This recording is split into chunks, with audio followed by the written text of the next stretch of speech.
Good afternoon. Welcome to the Old Time Radio Superman Show. This is your host, Adam Graham. We ended the Dyersville mystery last episode with hint that there's another adventure straight ahead. And this begins the Emerald of the Incas series, which is the next big adventure for Superman. So we're going to get into that in a second and hear the start of that series. Before we do get started, I want to encourage you. The show is brought to you as part of the effort for my magazine, Laser and Sword Magazine. It's a magazine of short serial fiction. So if you love Superman, you're going to love this. We've got some great stories in there of heroes that are, in the classic style, and you have that sense of adventure, that sense of anticipation. I think you're going to really like Laser and Sword Magazine. Check out the first issue, no charge to you. Just go to lasersword.adamsweb.us. You can download the first issue to your computer, absolutely free, no cost involved. I think I said it's free. Did I say it's free, Andrea? Just making sure. I think I did. Okay. We're confident you're going to come back for more if you check it out, because these are good stories. So, and Andrea confirmed I said it's free. Good. So with that, we'll go ahead and we will get into Superman here on the Old Time Radio Superman Show. Presenting the transcription feature, Superman. Up in the sky. Look, it's a bird. It's a plane. It's Superman. And now, Superman. As our story opens today, Clark Kent sits at his desk in the city room of his newspaper, putting the finishing touches on a follow-up story about the bursting of the great dam at Dyersville, a strange adventure in which Superman played a thrilling part. But already an even stranger adventure is at hand. Above the clatter of typewriters and news tickers, Kent hears the door of a private office open behind him. He half turns in his chair just as Jay Hamlin, assistant to Editor White, calls him by name. Hey there, Clark Kent. Right here. Come in here a minute. Close the door. This is something very special, Kent. And if Mr. White were here, I know that he'd want you to take it on. Oh, I don't think you know Miss Beecham, do you? No, I'm afraid I don't. Elsie, this is Clark Kent. How do you do, Mr. Kent? Delighted to know you, Miss Beecham. Sit down, Kent. Pay close attention. You've heard of Dr. George Haven Beecham, haven't you? Explorer, scientist, archaeologist? Oh, yes, indeed. Well, Elsie's his daughter. Oh. Yes, I've known her since she was an infant. And her father is one of my closest friends. Now, here's the situation. Something mysterious and unusual has happened to Dr. Beecham. But suppose you tell the story, Elsie. Huh? It may sound a little silly to Mr. Kent. Oh, I'm sure it won't. Go right ahead, Miss Beecham. From the beginning, Elsie. Well, it's this way. 9 months ago, my father went into the jungles of South America to supervise the excavation of some ancient tombs. He wrote to me regularly, and everything seemed to be quite all right. How often did you hear from him, Elsie? Oh, about once a week. The last letter came 2 days before he sailed for home. In it, he told me not to meet him at the boat. Oh, that's strange. Did he give any reason? Oh, none at all. He said he'd phone me. And did he? Yes, he did. 2 hours after the boat docked. Well, what did he say, Miss Beecham? Practically nothing. He sounded almost ghostly, like a man afraid of his life. Oh, now, you're just imagining things, Elsie. If I know your father, and I do, he's never been afraid of anything. That's just what's had me worried. That and the instructions he gave me. What were the instructions, Miss Beecham? Well, first he told me he couldn't see me for quite some time. That in itself isn't natural, Kent. Elsie and her father have always been devoted to one another. I see. Go on, Miss Beecham. He said he was going out to Brentwood for a while, that he had to be alone. Did he say where in Brentwood, Miss Beecham? The Stone House. But he wanted me not to try to communicate with him. He said he was quite well and that he'd brought back a native servant to look after him. A half-breed named Zingray. You did try to call him, though, didn't you? I waited until yesterday. Then I couldn't stand it any longer. You phoned? Yes. There was no answer. Oh. Well, that's queer. If your father was using the stone house in Brentwood as a hideaway, it seems to me he'd be there. That's just how I felt, Mr. Kent. Now you know why I'm so worried. Have you thought of notifying the Brentwood police? Oh, no, I didn't dare. Father despises publicity. He'd be furious with me. Oh. There's only one thing to do, Kent. You take Elsie to Brentwood and find out what's what. Why, I'd be glad to. Now, let's see. It's 6 now. Well, suppose we have dinner, Miss Beecham, and then drive out. I'd love to, Mr. Kent. Well, shall we leave now? We don't want to get out there too late. I'm ready if you are. Let me know the moment you find out anything. Sure thing, Mr. Hamlin. Goodbye, Uncle Jay, and thanks a million. Forget it, and stop worrying.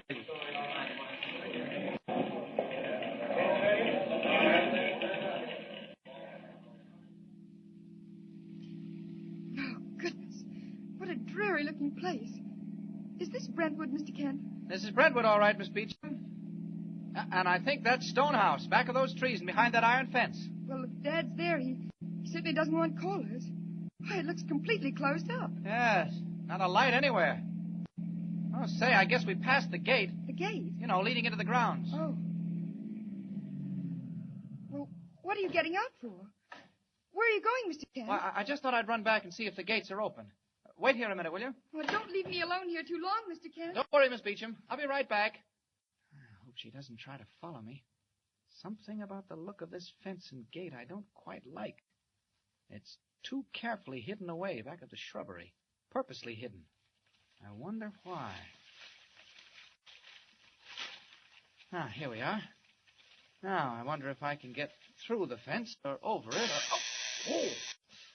Electrified, eh? Quite a jolt, too. Ah, this looks like a job for Superman. Pretty smart shooting high-powered voltage through an iron fence, but not smart enough. Get back out of the shrubbery and look around.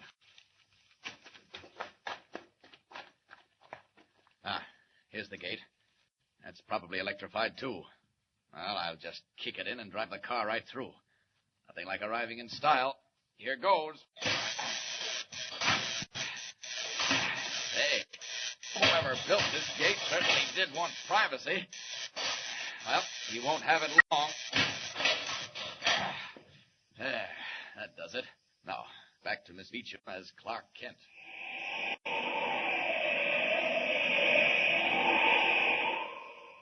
Oh, there you are.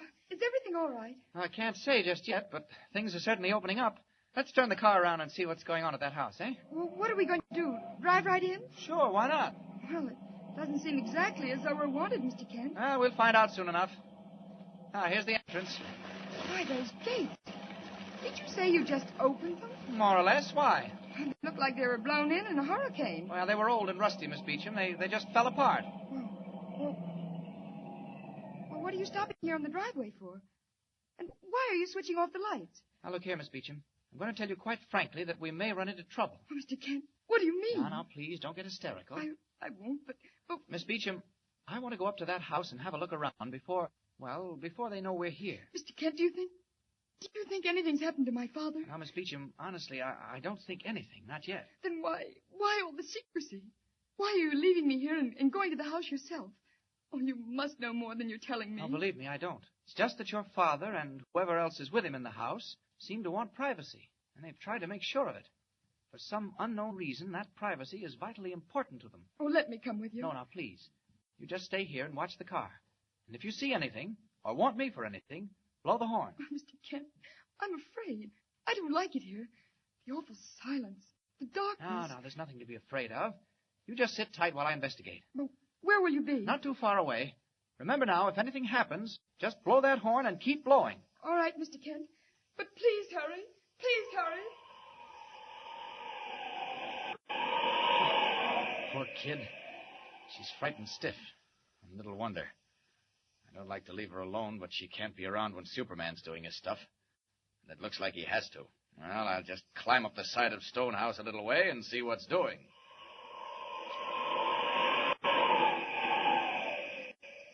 Clinging to the second-story window of Stonehouse, Superman peers into the dark interior, listens intently.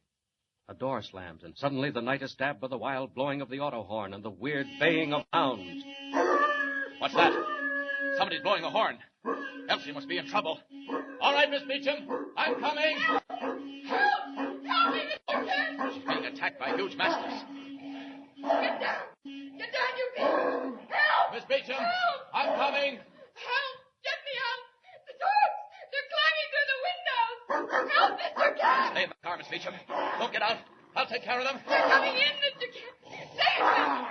Help! Down! Down! Down, you! Down, you! Look out! They'll tear you to pieces! The Roll those windows up. There. I've got the black one. Look out for the... He's leaping at you, Mr. Oh, you Kent. don't. Feel like a fight, eh? All right, so do I. How about this? And this? Mr. Kent. Where are you, Mr. I'm on it, Kent? Miss Beecham. Now then, you hounds, home before I tear you to pieces. Go on, get away. And don't come back. Go on. Oh, Mr. Kent. Have they gone? Mr. Kent.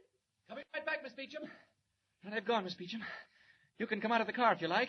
Oh, they frightened me so, Mr. Kent. Came out of nowhere, out of the darkness like wolves. Yes, they did look pretty dangerous. The black one particularly. I was sitting in the car waiting for you when I heard them barking. Suddenly they were up on the running board. Oh, Mr. Kent, it was ghastly. Well, it's all over now. I think I'll take you along with me just in case the dogs decide to return. I've discovered there's someone in the house. Maybe your father or Mr. Kent, what's that? Well, I don't know. Sounds like a drum. Drum? Mr. Kent, it's a tom-tom. Someone's beating a tom-tom. Why? Listen, it's coming nearer all the time. Look, Mr. Kent. What? There, through the trees. What? A man. A giant. He's coming this way. Look.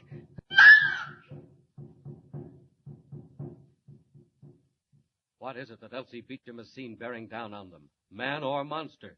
Does the weird beat of the jungle tom-tom herald its approach? And what of Elsie's father, Dr. Beecham? Is he or is he not safe behind the gray walls of Stonehouse? Tune in next time and follow the exciting story of Superman. Up in the sky! Look! It's a bird! It's a plane. It's Superman! Superman is a copyrighted feature appearing in Action Comics magazine.